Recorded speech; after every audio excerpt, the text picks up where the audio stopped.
Anat Shenker-Osorio is our next guest, and it's a great privilege to be able to welcome her shortly to the stage.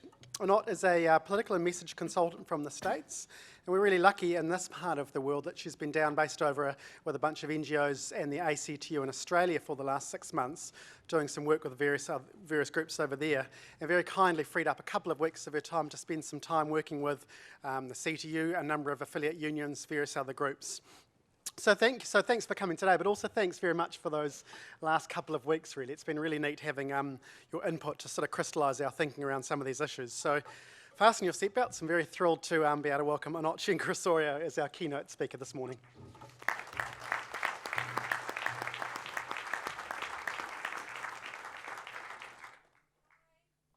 Is this on? Can you guys hear me? Yes? That's good.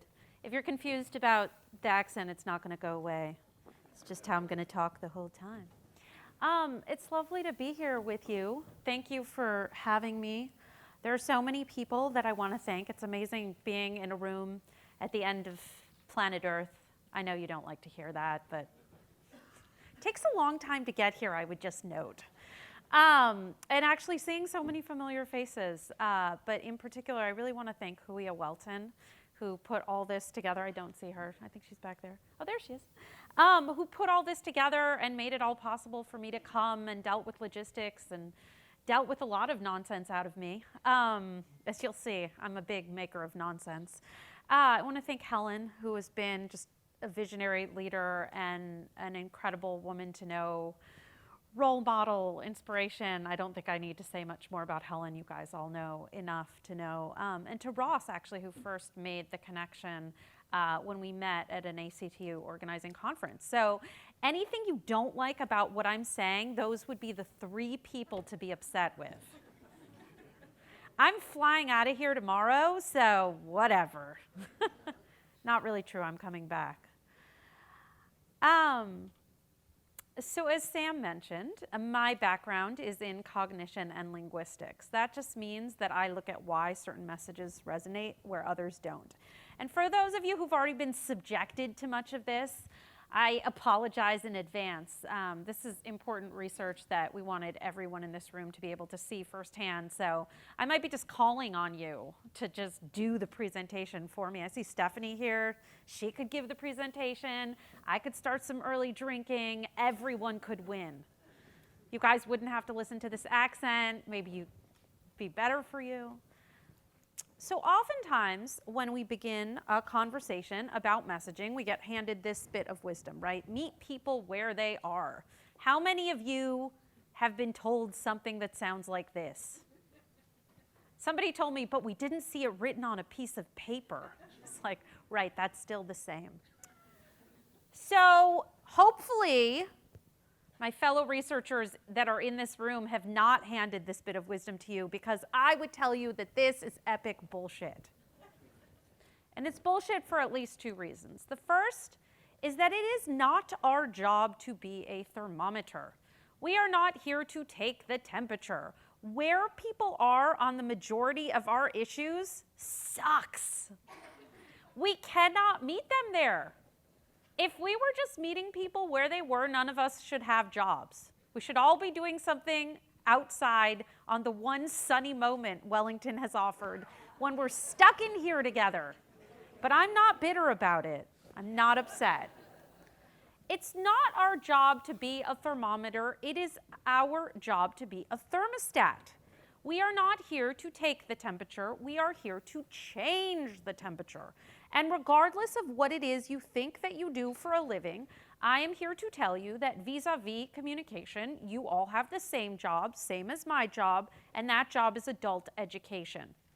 Our job is to understand where people are capable of going and what it is supported by our words and ideas and conversations and interactions it would take to bring them there. Or, as my compatriot Angela Davis would say, I'm no longer accepting things I cannot change. I'm changing things I cannot accept. I would say that there is a profusion of things that we cannot accept, and every day they seem to be reproducing more of them. The second reason why it is bullshit to meet people where they are is because there is no place that people are. People are capable of believing multiple, even completely opposing things at the same moment. So what do you see here on my slide?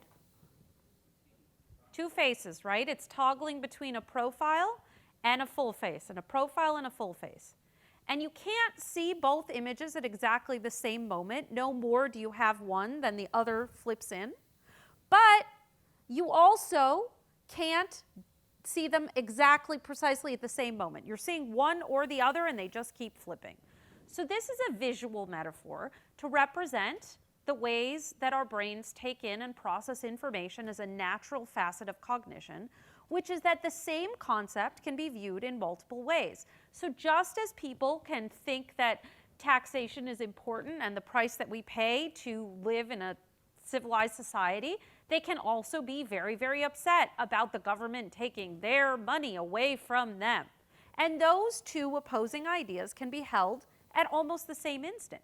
The same is true for unions, as we basically just heard a moment ago. People can both see them as a vital countervailing force and as a source of interference. And these are not sort of, the ability to hold multiple contradictory ideas at the same time is just basically the process of being human.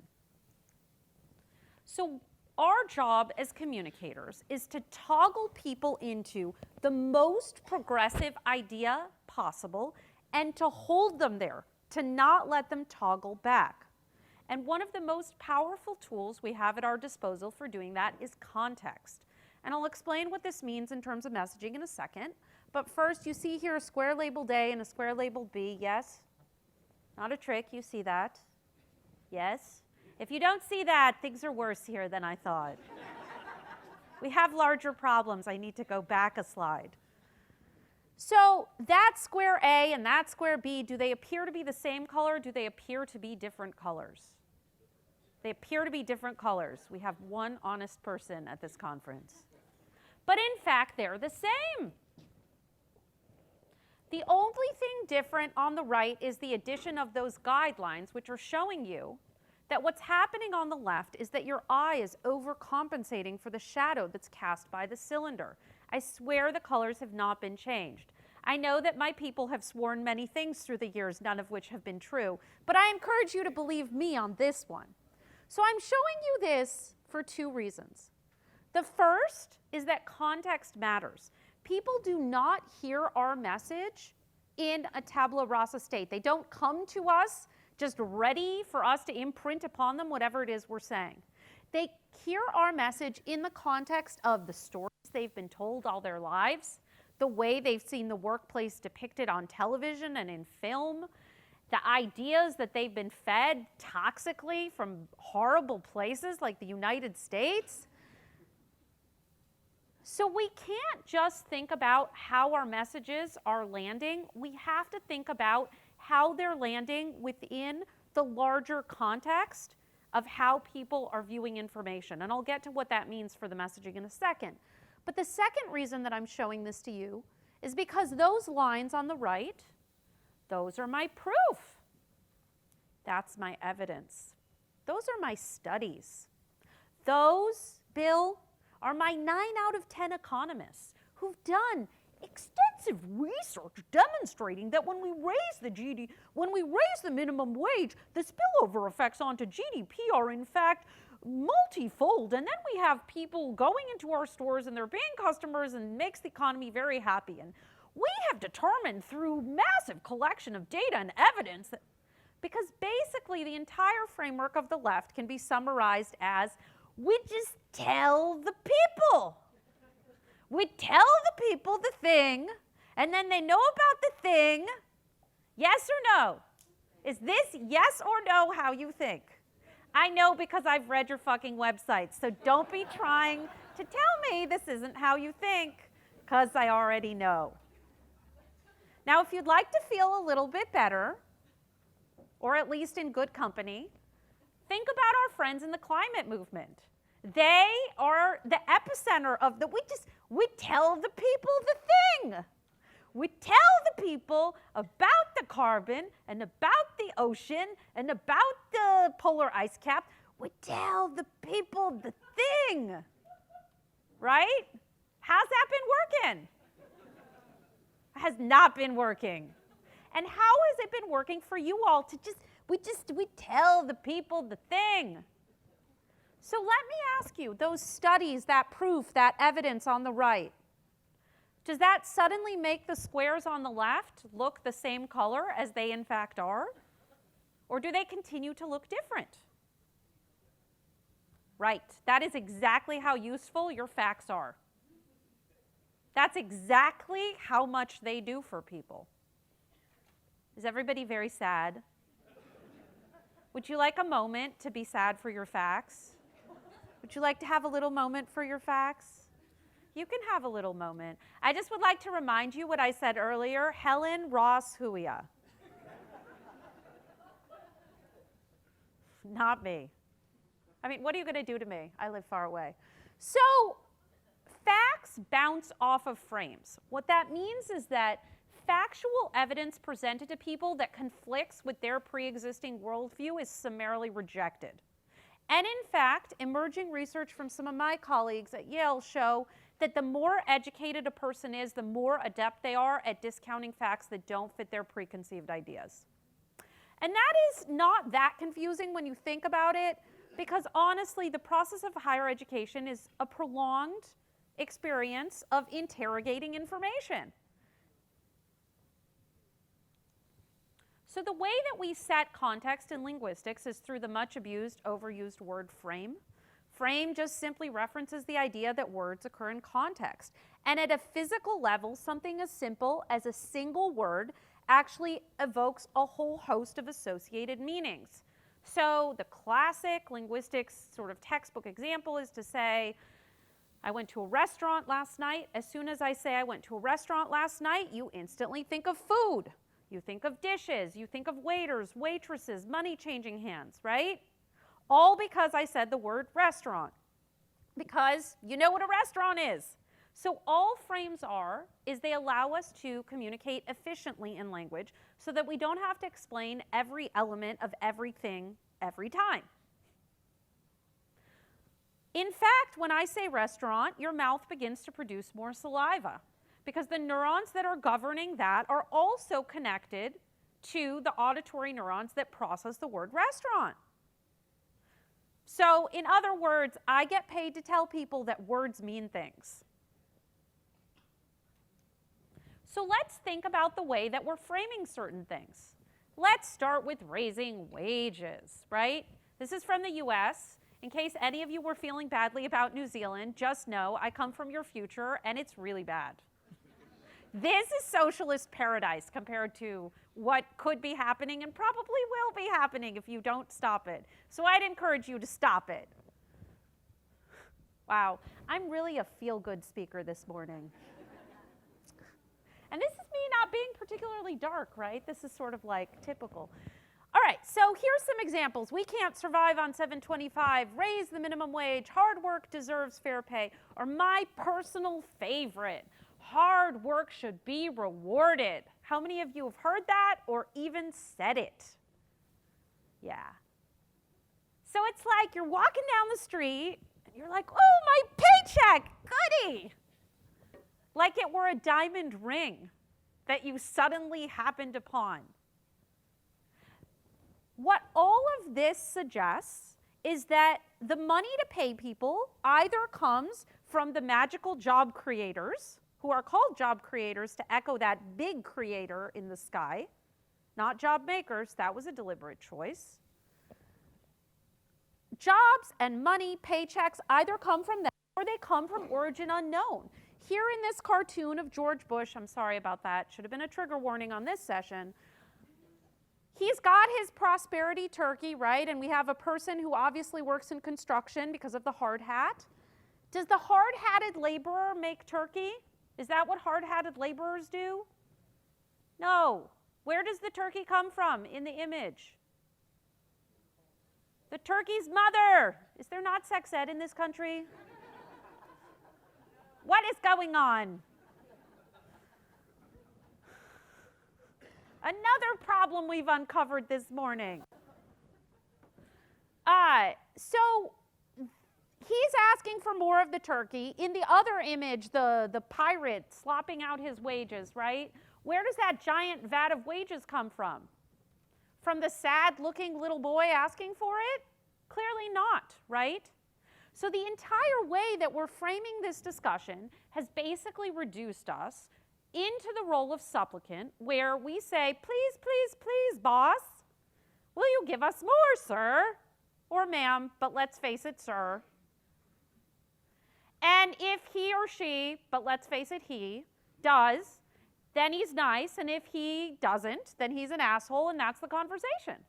Because the money comes from the magical money pockets. When in fact, as you know, the money to pay people comes from their work. And so we are actually not asking for a raise. We are asking to have less confiscated.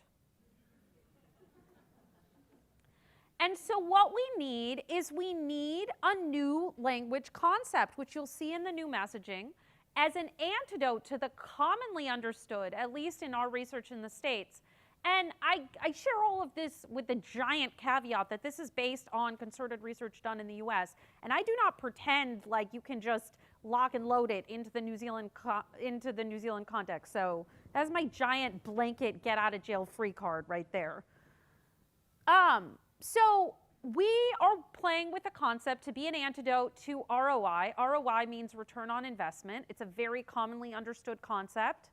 We are playing with the concept of ROW, return on work.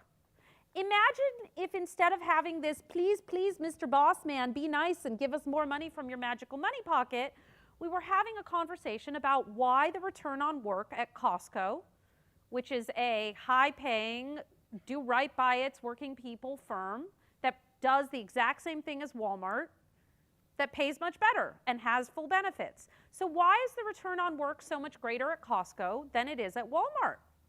If we were having that conversation, and where is that money going, right? Let's look at the way we frame something else. This is going to make me very popular in this room. Obviously, my job to always be very popular. Workers. We like to call people workers. So it turns out that people don't self-identify as workers, at least in the US. When we ask people, what is a worker, who is a worker, they sort of look at us a bit confused and they say, a person in a factory, but I don't really know any of those people. They certainly don't think it describes them. So when we tell them we're doing this on behalf of workers, they're like, oh, the workers must be happy. I don't know any of them, but that sounds nice. People do not self-identify as workers. And in fact, it's even worse than that. In a restaurant frame, we have dishes, we have utensils, we have food. We don't have circus clowns, right? In a work frame, what do we have? We have tasks, we have paychecks, we have coworkers, we have bosses. Hopefully we have unions. And that's it. So you know that oldie but goodie, feminism is the radical notion that women are people? You guys haven't heard that? Helen, what's going on here? Huh? Yeah. Feminism is the radical notion that women are people. Well, I would posit to you that progressivism is the radical notion that people are people. And one of the things that people do is work, and it's an important thing. People also have babies, sometimes. And people have parents, most of the time. And sometimes they have siblings, and they have hobbies, and they have interests. Now, I know this is hard for people who work in unions to understand because you actually don't do anything other than work. So I want you to imagine other people that you've seen on TV, or that maybe your partners who are very angry with you because all you do is work. So just don't think of yourselves. So it turns out in a study that we've done recently, as you may know, in the United States, among many fine distinctions, we have the fine distinction of being the only wealthy country in the world with 0 paid parental leave at the federal level.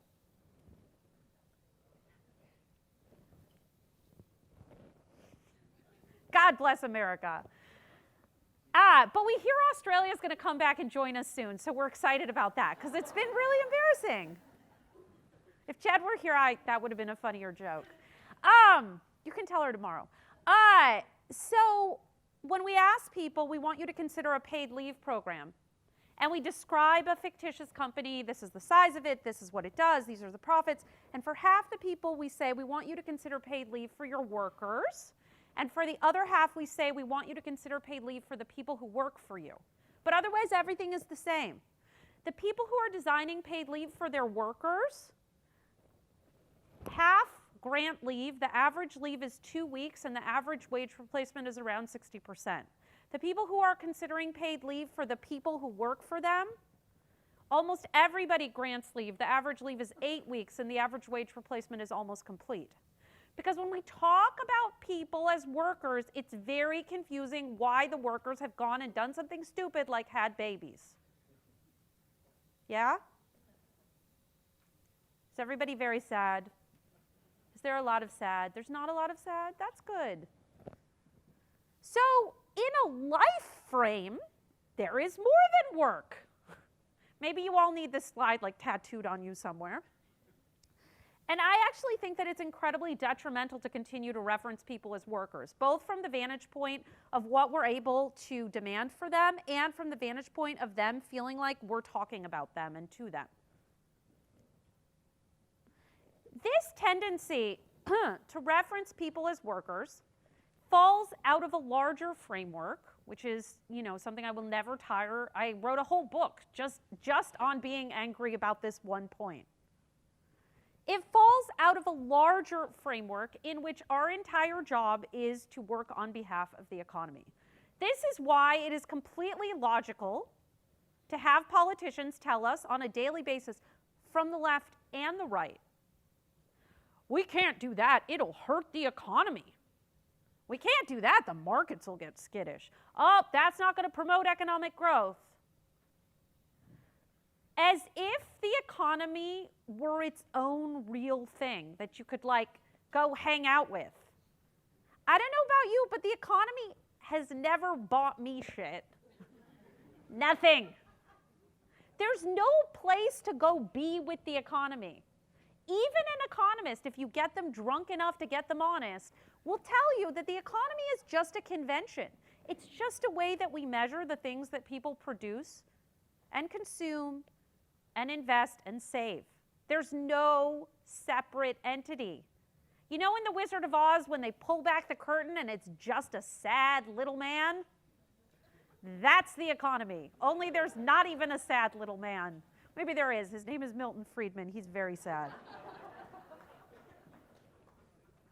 So this idea that we should make decisions based upon what benefits the economy, and this is a framework that we utilize in our language all of the time.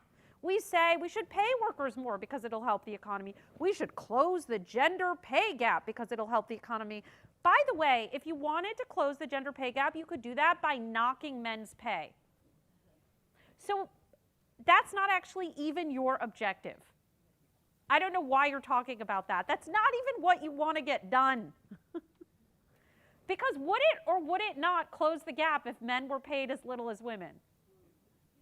So why are you saying that's what you're trying to do? It's not even what you're trying to do, I think. Unless I'm very confused about what's going on here, which has happened before. So this is toxic, and we are feeding this. So when you go back to that profile in that full face, we are toggling people into a very conservative idea wherein we exist and our planet's resources and the planet itself exists to serve the economy, which again does not exist. At least not outside of human activity, right?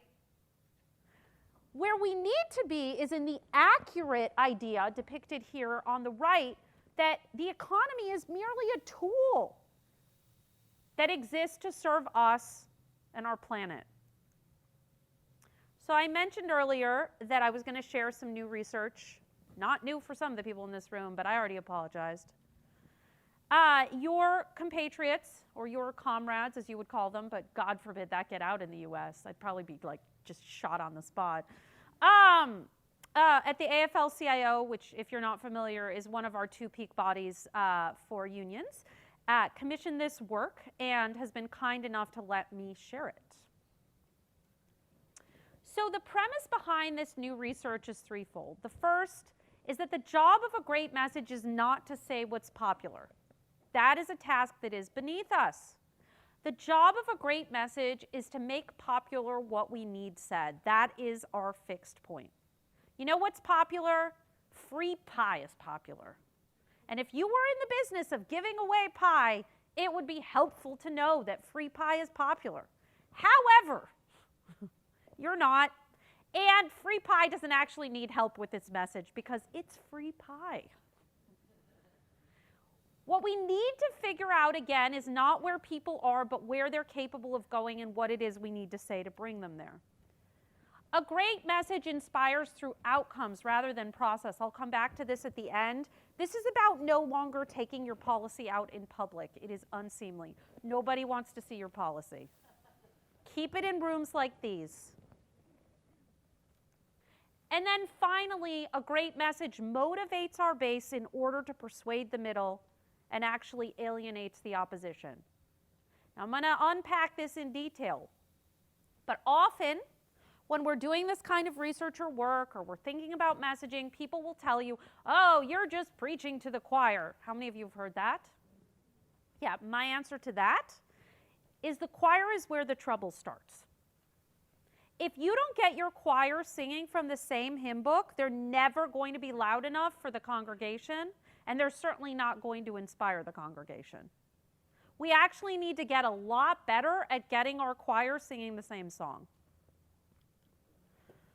So what I'm going to focus on here is the quantitative aspect. We learned earlier about qualitative and quantitative research. There was a ton of qual that happened before this quant, but I'm going to focus in on the ending results.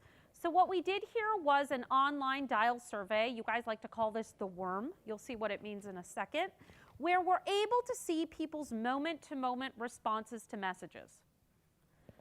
What we're doing here is both looking at the general public, in this case 1,500 likely 2016 voters in the US, so presidential year voters, but we're not content just with the general public.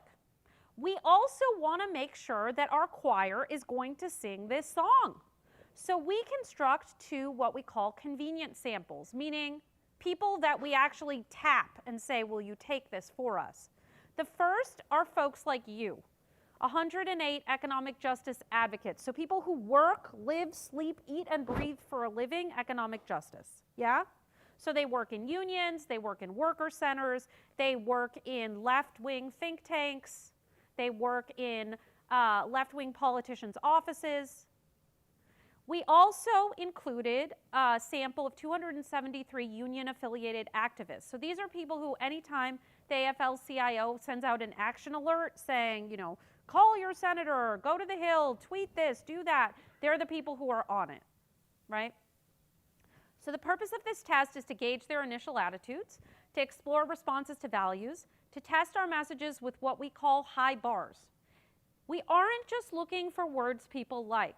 Sure, makes me happy when people like the words. Makes me feel like Don Draper on Mad Men. That's great. Another reference, just. Huh? What? I'm swinging for the trees here. Baseball. I'm doing all sorts of really helpful references. The funny thing is, I don't know anything about baseball. So we're actually seeing whether our messages change people's minds. We don't just want to test. We're not here to take the temperature. We are here to figure out which of the words that we use make people who say, no, I don't believe in a $15 an hour minimum wage, by the end of the test say, yes, I do. Make people who say, I don't believe in universal paid sick leave, at the end of the test say, yes, I do. So we're looking for change on two fronts. One is policy change, to turn our persuadable audience into our base. And the other is activation, to turn our base into activists, which we gauge by things like giving donations, attending rallies, tweeting, taking an actual step to make this happen. So like most conversations about messaging, I'm going to begin this one with a story. How many of you, I'm doing this for you because you didn't want me to use Miracle Whip, which I managed to say anyway. And now I've confused everyone. But whose fault is that? Huh? Huia. Those three people. That's right, those three people. I like you. We're pals. Okay, so Aesop's fable, please all, please none. Are you guys familiar with it? Okay, I'll tell it briefly since some are not. The story begins with a son and his father, and they are going to take their wares to the market with their donkey. They begin their journey with the son atop the donkey. They pass a group of villagers who say, "That's elder abuse." The son gets off, the son gets off, the dad gets on. Next group of villagers, "That's child abuse." The father and son get on. Next group of villagers, "That's animal abuse." They end their journey with everything falling into the river. They're carrying the donkey. They never make it to market. And the moral of the story is please all, please none.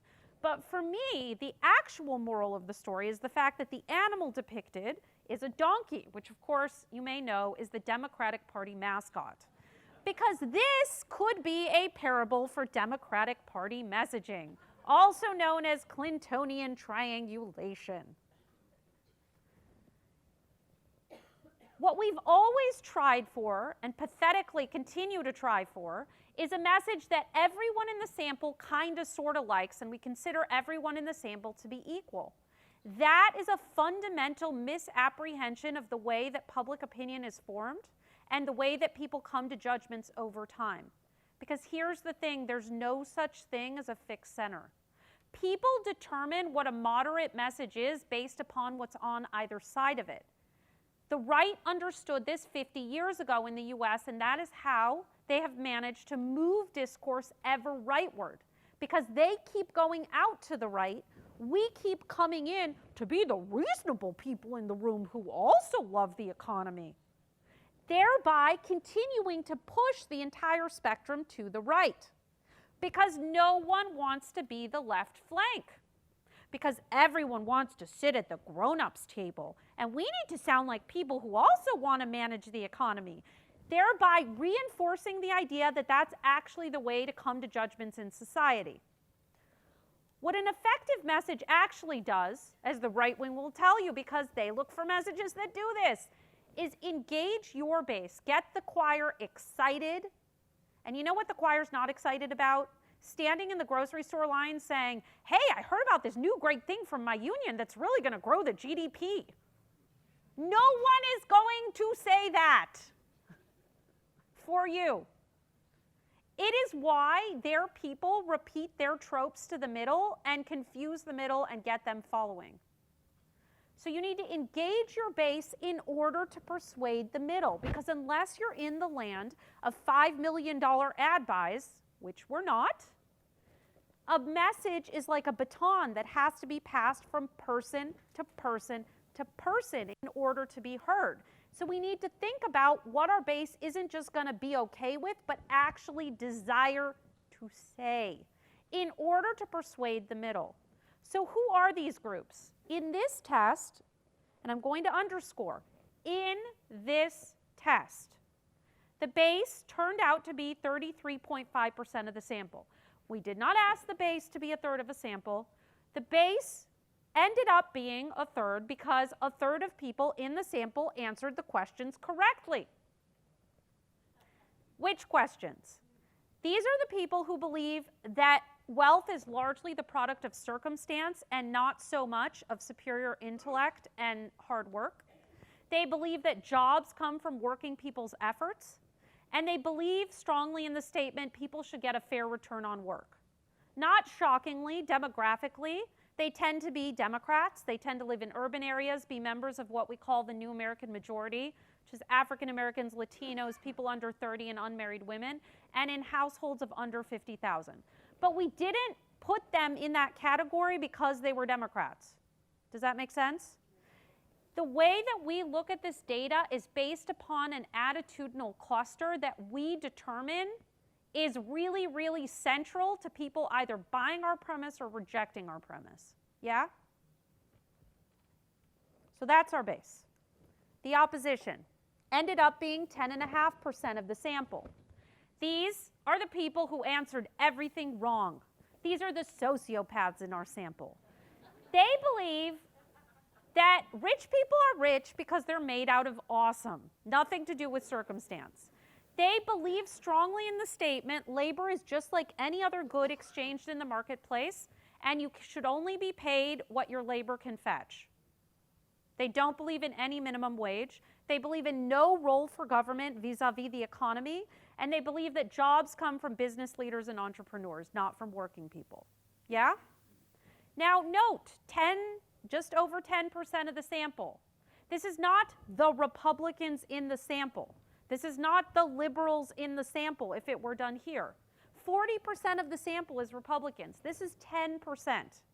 These are the people you will never, ever, ever, ever, ever, ever, ever have. Never. You could turn yourself into the most yoga-worthy pretzel you could possibly imagine. And these people don't agree with you before you started talking because of who you are. Yeah? So when a pollster, and I'm sure this would never happen, right, tells you it even tests well with the opposition, I want you to say, why would I want that and who do you work for? Because if it tests well with them, it's either free pie, meaning it does nothing, or it's actually reinforcing an idea at odds with what you need. So that leaves everyone else, 56%. These are people of mixed minds. Demographically, they're all over the place. Oh, the opposition, not surprisingly, they're white, they're old, they're Republican, and they're rich, right? Shocker. This is who we're fighting over, the 56%. They see some of the things our way and some of the things the other people's way. What we need to do is get our base so excited, they convince these people that the world works the way that we know that it does. Yeah? So we test a bunch of values, we test a bunch of policies, which we then retest, and we test a bunch of messages. And I'm going to play you some of the winning messages, first from the other side. Now, this message, I will warn you, does not test the way that a traditional conservative message does. This is a new approach that they were meant to be trying before the Trump circus. Now I don't know what they're meant to be trying anymore. But this was the message that was engineered for Jeb Bush, for Marco Rubio, for those of you who follow American politics. And this is meant to be their kindler, gentler message as opposed to just a straight engage the base, persuade the middle, alienate the opposition.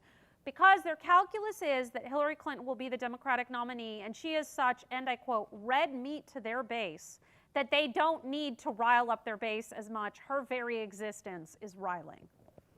So here is the message. Once I hit go, you'll see lines move across the screen. Dialing up means agreement with the message, warm feelings. Dialing down means cold feelings, disagreement. The blue is the base. That's that 33% of folks. The red is the opposition. That's 10.5, the people against us. The persuadable is everyone else. On the right-hand side are union households in yellow. They're out of the general sample. They're being counted twice. They mostly fall in the persuadable category, a little bit in the base. You'll see they're not as progressive as we'd like them to be. The same is true in Australia. I don't know about here. Advocates are the people like you, your counterparts in the US, and the activists are the volunteers who are super into the union movement. Yeah? The numbers in parentheses are the mean. Today, too many Americans see the ladder of economic opportunity remaining out of their reach.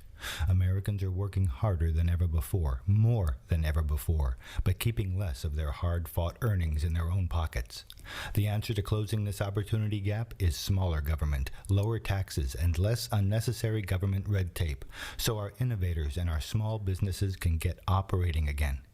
We need to revive the American dream, making it attainable by lowering taxes and curbing big government. Okay. Sorry, the commentary? It's a little hard because I can't really hear you. So what you can see is that this is a very scary message, right? Look at the union households. There they are. The 70 line is just there for convention. Everybody starts at 50, which is neutral. The 70 is there just to mark. For us, that's the mark of a good message if you're clearing that, right? So their opposition finally gets it by the end. As soon as we say their, things, smaller government, cut taxes, there they are. They're getting carpal tunnel from dialing up. The base, the persuadables, they're clearing that 70 mark. The union households are into it. It even takes the advocates and activists a little while to figure out what the heck is going on. Yeah? So this is them finally recognizing that Americans are not going to stop having this inequality conversation, and so we're going to invent this idea of an opportunity gap. And we're going to take the inequality conversation, pretend like we give a fuck, and turn it back into our policy solution. It's pretty good, huh? Pretty masterful. Actually, I wrote this message. I sometimes think I write better messages than they do for them. It's a little bit disturbing.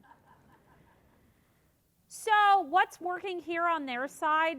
The standard trope, smaller government, lower taxes. It's effective with the groups we need. The idea of work more but keep less is working as a double entendre. For our side, it's I'm not getting paid enough.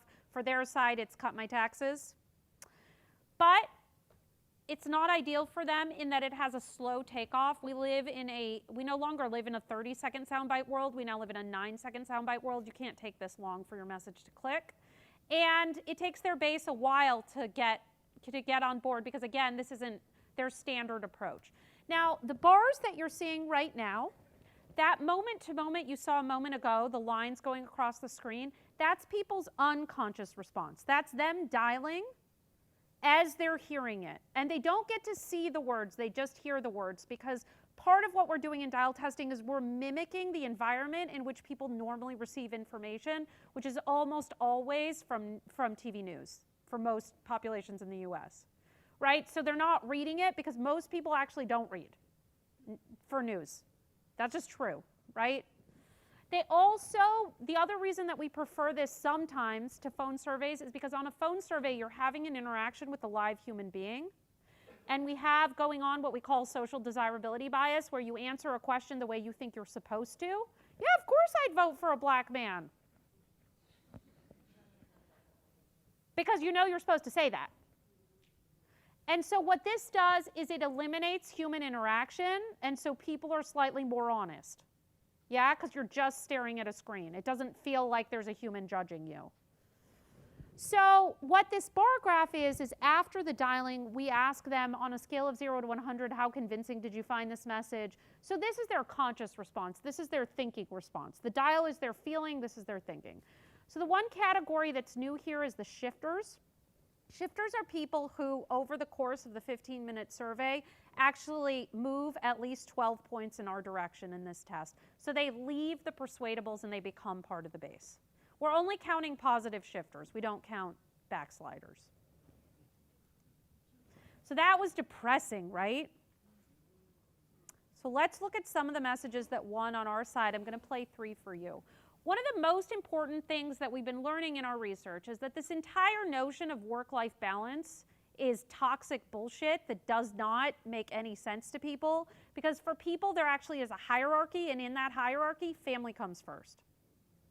And so when we have as our goal statement, we are going to try to bring all of life into balance with this one element called work.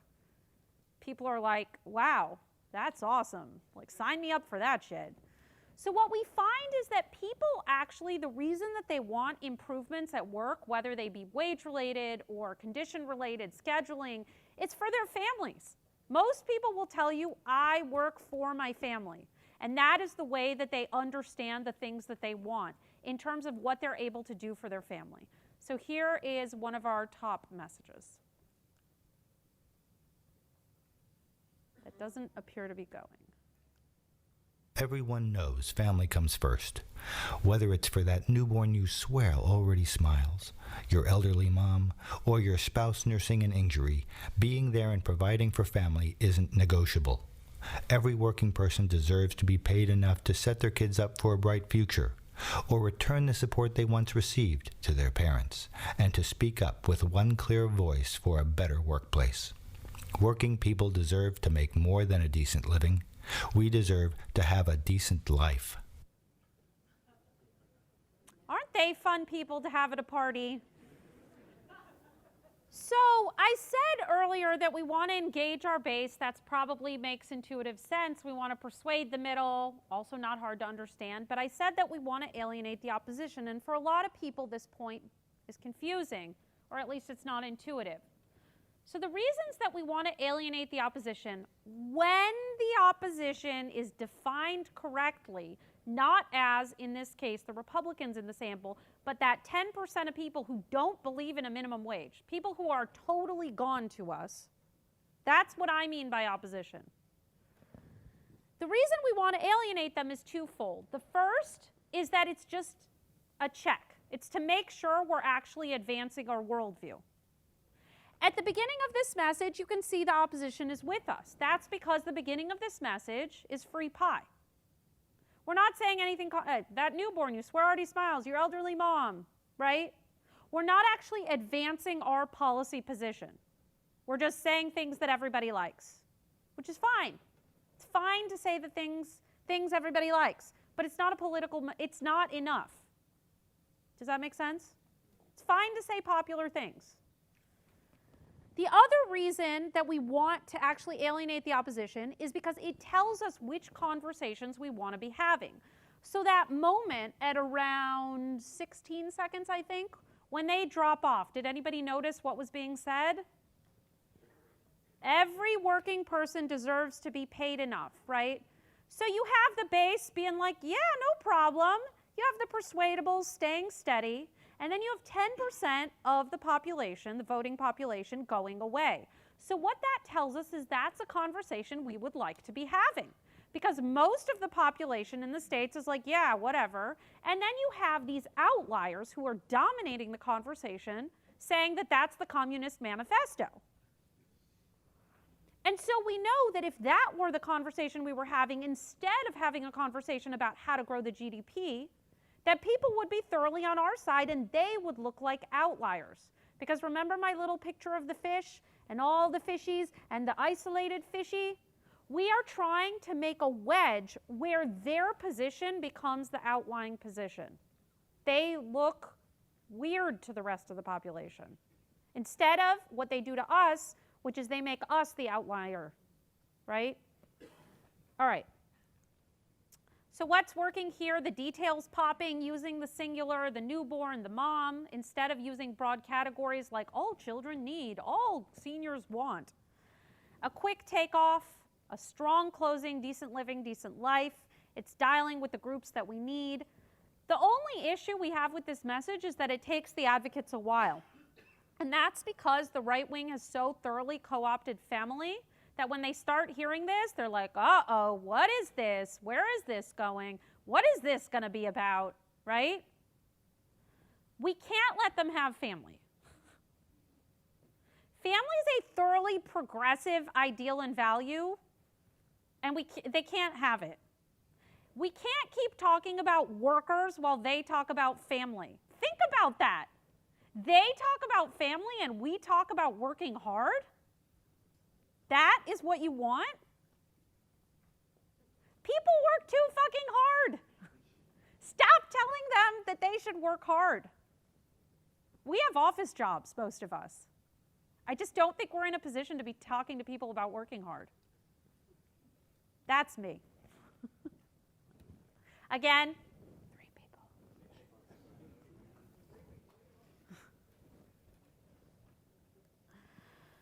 So one of the things we found in the analysis portion of this research was that people reason much more progressively about work than they do about jobs. When we talk to people about jobs, it brings to mind the contractual relationship between employer and employee, and the idea that as long as you're under my roof, you'll play by my rules. So I don't know about here, but in the US, anytime we get into this conversation, say, for example, it's the fight for 15 among the fast food workers, the answer is always, well, if you don't like it, get a different job. From the magical job fairy, where the jobs come from.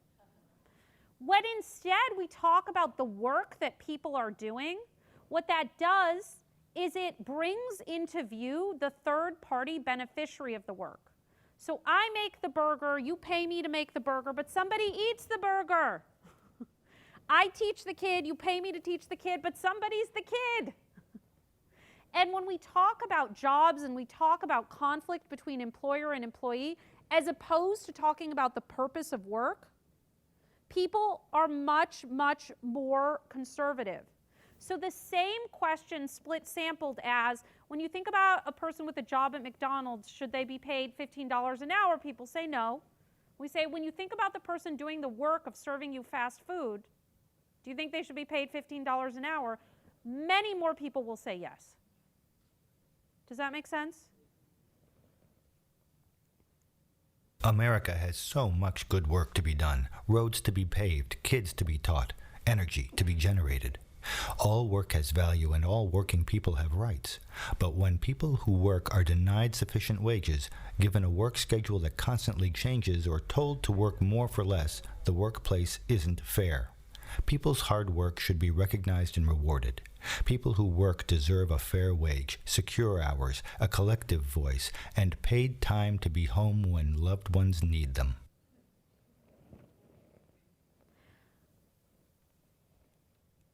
So what's working here, it's balancing aspirational with critique. We find across the board in issue areas that messages that are working right now in the States are two-part solution to one-part problem, or what I affectionately refer to as the shit sandwich. Solution, problem, solution. We like to talk a lot about problems. We're really big fans of problems. Basically, all of our messaging is like, boy, have I got a problem for you. People are all set for problems. They're good on problems. They don't want yours. They really don't. They don't need any more. We actually have to speak more in a solution space. The opposition is revealing its true colors here on the F word. During the focus group with the opposition to see which message upset them the most, they actually at one point said to the moderator, "You keep using the F word." And unlike me, she's capable of speaking for 2 hours without swearing. And she looked very confused, and they said, "Fairness, we hate that word." And so here, 90% of the sample takes no exception to that, and then you have this 10%, twitching and drooling over it. This has really high convincing ratings, so the after the fact rating. What's not ideal, it again is taking a little bit of time to alienate the opposition. They don't like the clean energy thing though. And the persuadables are plateauing midway. They don't like problems. Even more than the base, they don't like problems. So the last message I'm going to play with you works inside of a balance metaphor that we're finding a lot of utility out of, much more effective than the notion of a gap between rich and poor, or a gap in earnings, a gap in wages. This idea of the rules being rigged, the economy being out of balance, and here it is. Today in America, it's become harder and harder for working people to get ahead. A handful of wealthy CEOs and politicians have rigged the rules in their favor, and hard work, ingenuity, and perseverance are not rewarded the way they used to be.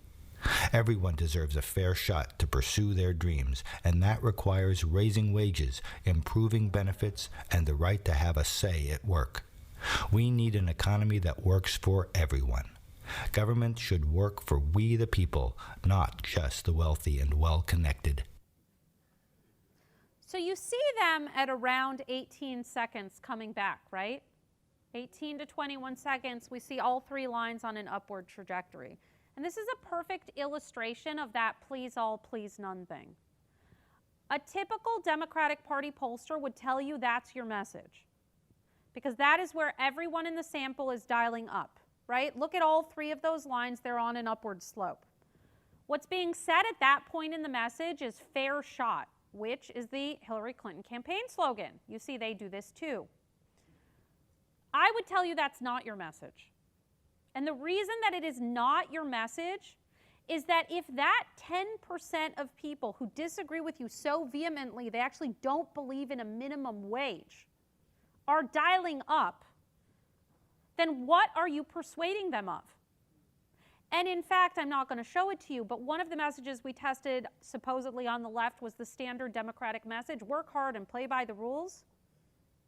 It was the only message that tested net convincing to the opposition. So what is it convincing them of? And what is it doing to the persuadables? What is it telling the persuadables? It's telling their story. Does that make sense? So what's working here? It's naming the problem by lived experience. It's harder to get ahead. It doesn't just rest on material desires. When we talk purely about raising wages, we are setting a trap for ourselves. When we bring money top of mind to people, they're not necessarily with us. We say, you need more money. And they're like, I do need more money. I wonder how I could get more money. I know you could lower my taxes, or I could not pay my union dues. That is how I could get more money immediately. When we speak about loftier desires, having a better life, people much more assume that we will deliver on that promise. And of course that includes more money, but it includes a larger set of things that people actually want even more, which is time to be with family, not feeling crazed, feeling respected, feeling heard. We need to be careful about naming just material desires. It doesn't necessarily swing people into our camp.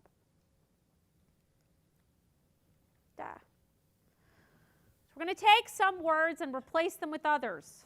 We're not going to talk about economic opportunity because that's not sadly associated with our brand. And in fact, in the US, this was surprising.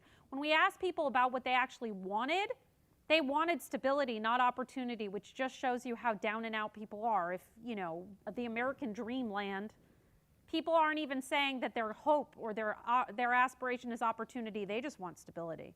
Instead of talking about bargaining as in collective bargaining, which sounds plaintive, it sounds like haggling at the marketplace, we're going to talk about negotiating. It's a much stronger word. Speaking up, standing together, if that sounds familiar. The rules or the economy is rigged. You heard that tested. That tests very well with the base, but it's a little too hot for persuadables. It sounds to them like, well, let's call it a day. Things are over. Ship is sunk. We need to make sure that we temper our populism with a sense that we can improve things. We're not going to talk about why things are good for the economy. I think I've made my feelings on that very clear. We're going to talk about what's good for the country or good for the people. Instead of talking in abstractions like economic inequality or just telling the last part of the tale that there's a gap between the top and the bottom and not giving people a sense of how that gap came to be, we're going to talk about the economy off balance and too much wealth in too few hands. We're not going to call people workers, but rather working people. We're not going to use the passive voice. Wages do not fall. They do not acquire additional gravity. They are not self-propelled. Employers choose to pay less. Instead of talking about jobs, we're going to talk about work and the purpose of work. Raise a family, we found, for childless people, people with grown children, people who choose not to have children. Raise is alienating to them, whereas sustain encompasses a wider view of family that could include parents, it could include siblings, friends who are like family. And as far as a bad guy goes, there was no message so popular it couldn't be made more popular by saying a shitty thing about corporate CEOs. I said earlier that you should not be taking your policy out in public. It turns out that a policy, no matter how popular, is always less popular than what that policy achieves. So in the US, you take a policy like raising the minimum wage, which, while not to $15 an hour, raising the minimum wage is popular. When instead you say people are paid enough to sustain their family or to care for their family, it's more popular. You take paid sick leave, very popular. Instead you say you can be home to recover from illness or injury, more popular. You take paid family leave, very popular. Instead you say you're there the first time your newborn smiles, more popular. Don't talk about your policy. Nobody cares. You care. That's it. Talk about what your policy delivers. That's what people actually want, right? So a winning message overall is aspirational, presents solutions, doesn't just belabor problems. It creates a good rather than eliminating a bad. This is a place where we have a lot of trouble. We like to eliminate bad things. End 0 hours contracts, stop wage theft, stop this, end this, combat that, fight this. I would remind you that Dr. Martin Luther King Jr. did not get famous for saying, I have a complaint. Nor did he get famous, God forbid, for saying, I have a policy proposal. He got famous, as you know, even far, far away, for saying, I have a dream. You actually have to have a dream for people if you want to sustain motivation. Fear and anger work. I'm not going to lie to you. You know they work. But all research shows they suppress motivation, interest, and self-efficacy over time. You cannot freak people out to a revolution. They have to see the rainbow. They can't just be running away from the tiger. An effective message highlights singular lived experience, not population-level harms. It uses family and future generations as motivators. It taps carefully into this idea of, yes, we can. We've done more before. We've gotten over more before. We know how to do this. And it keeps economic benefits, if mentioned at all, local, not national. The world, it is said, is made not of atoms, but of stories. The stories that we tell ourselves and each other absolutely govern what we believe is popular in the world. And by way of hopefully inspiring you, I would like to remind you that we have changed some pretty big stories in our culture over a rapid period of time. I'll start with this one, marriage equality, what we used to call gay marriage. We used to talk about marriage equality, gay marriage, in terms of rights. Being married, filing jointly, being able to have hospital visitation. Because why? Because we did public opinion research that said that that one band of intractable opposition, if you mentioned love and relationships, they instantly went to gay sex, who has the dirty mind, and they just couldn't handle it. So don't talk about relationships. Talk about rights. Talk about abrogation of rights. Talk about taxes. Talk about hospital. Talk about these sort of bland, non-touchy things, right? And we got our asses handed to us in the States until we wised up that no one has ever attended a wedding and had the officiant say, I now pronounce you joint filers. So the base was like, what are you talking about? And they were not delivering this married filing jointly abrogation of rights message at the grocery store. So instead, we turned, and so did you, to a message of love. This is the quintessential issue in which when everyone is better off, everyone is better off, and we don't need to be talking about abrogation of rights. They created an I have a dream message. Another example in the US, a fight that we're still fighting, but we finally made headway after arguably 40 years of nothing, the immigration fight. So we used to talk like this. Immigrants do pay taxes. Immigrants do contribute. We just want to be here like everybody else. We're nice people. We want to help our families. And this no human being is illegal nonsense, which is no different than Nixon getting on TV and saying, I'm not a crook. You do not negate structures. Negating structures reaffirms your opposition. What you fight, you feed. Instead, we started talking about dreams with the dreamers. We started showing family, and we stopped talking about rights and taxes. So the question is, what is the dream? What is it that you wish people believed? What would happen if you stopped talking about what you were against and you instead talked about the fair, prosperous, healthy economy, life, country that absolutely is yours to have? And that's it.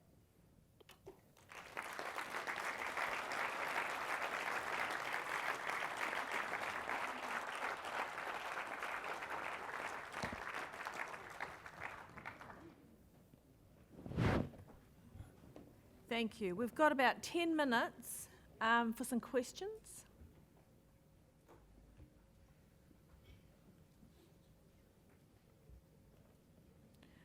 Paul Golter, have you got a question?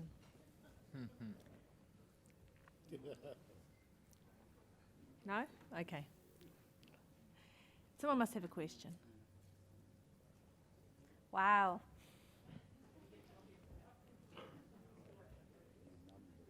Carol.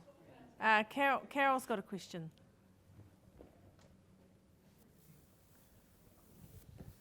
Thank you, that was great. But the last bit where you gave a couple of really great examples of changing the way that the message was being communicated.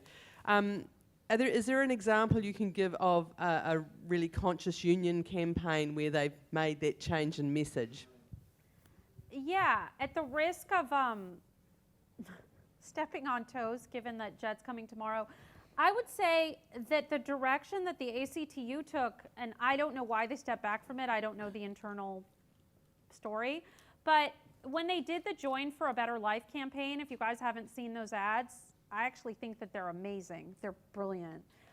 They depict no workplaces. They depict entirely people in home life. And they had an unbelievable groundswell of support. People actually like asking to join. I would also say that I did some research, and so this is not objective, of course. So the For a Better Life, when they pivoted their message away from raising wages to For a Better Life. And if you just Google, if you do a YouTube search on ACTU For a Better Life, you'll see the ads. They're really brilliant. I would say also the shift that is incomplete but is hopefully happening there, but really principally at United Voice in Australia around Save Our Weekends. So we did a bunch of research on the artists formerly known as penalty rates, which like when I was at the ACTU conference, somebody mentioned penalty rates. It wasn't a term I knew. And I was like, oh, is that like right-wing propaganda? Like, is that how they call it? They're like, no, that's what we call it. It's like, wait, you call it penalty rates? And they're like, yeah, that's what it's called. I'm like, well, if it's coming out of your mouth, that's not what it's called. That's what you're calling it.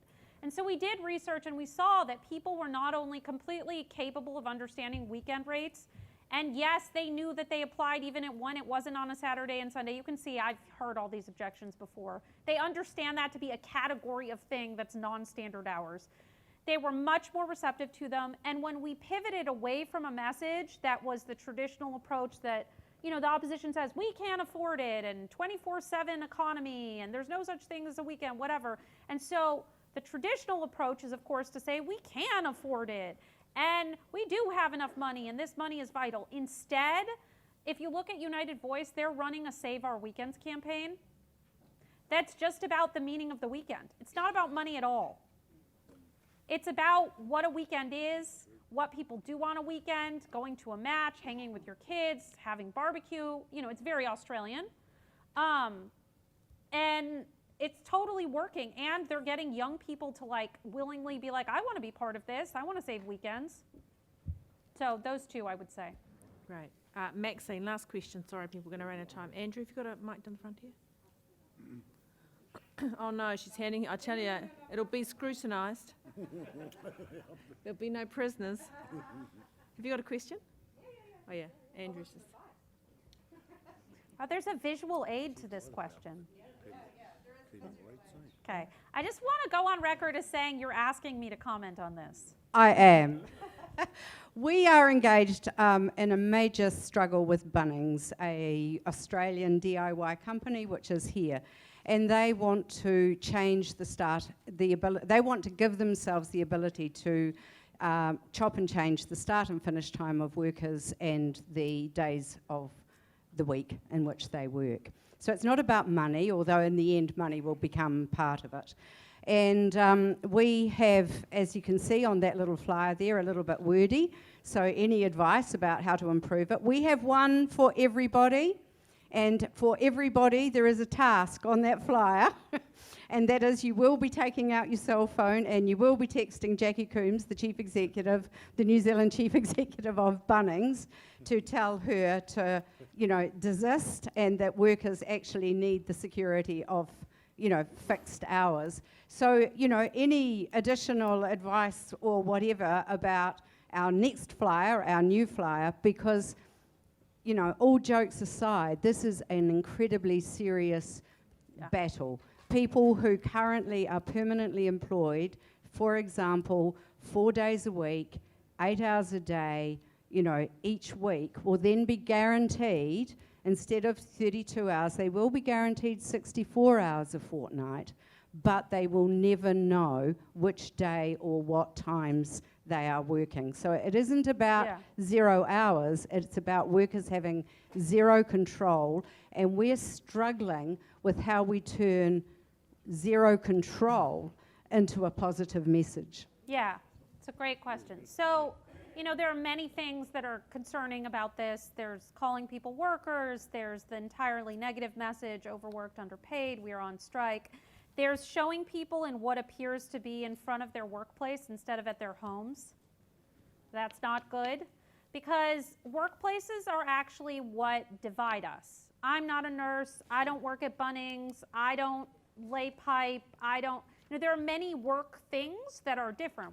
People do different jobs. The things that unite us are attending birthday parties. Most of us do that.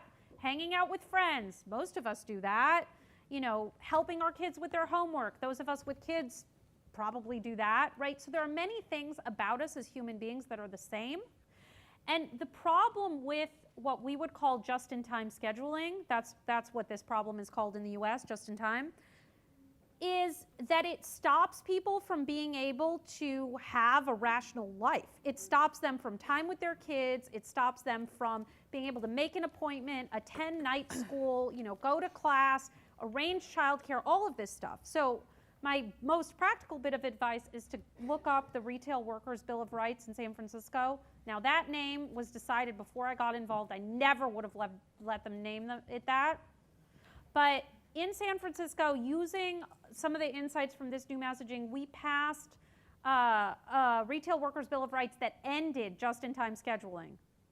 And basically, the biggest insight I can give you is that you want to try to reference people, the people working, not even as working people, but as much as possible, in the framework of the beneficiary. So what I mean is, when we were talking about retail people, we've said the people who ring up your purchases, the people who find you that perfect gift at a birthday, the people who bag your groceries, the people who help you out at Home Depot. So you want to try to talk about the Bunnings people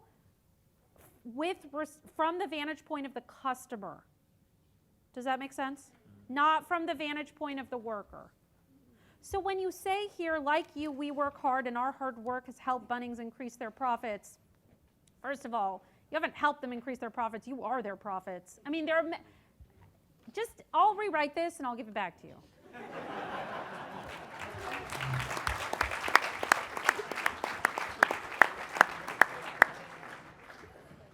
Okay. No, this is someone else.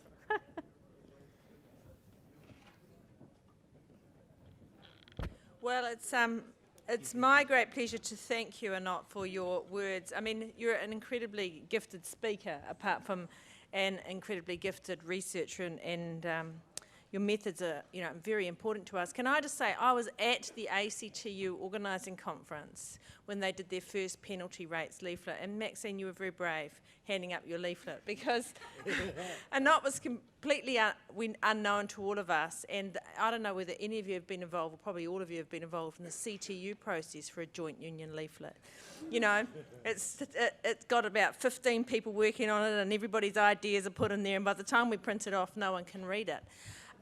But anyway, the ACTU were very proud of finally reaching a consensus on their penalty rates leaflet, and they'd put them all around the room.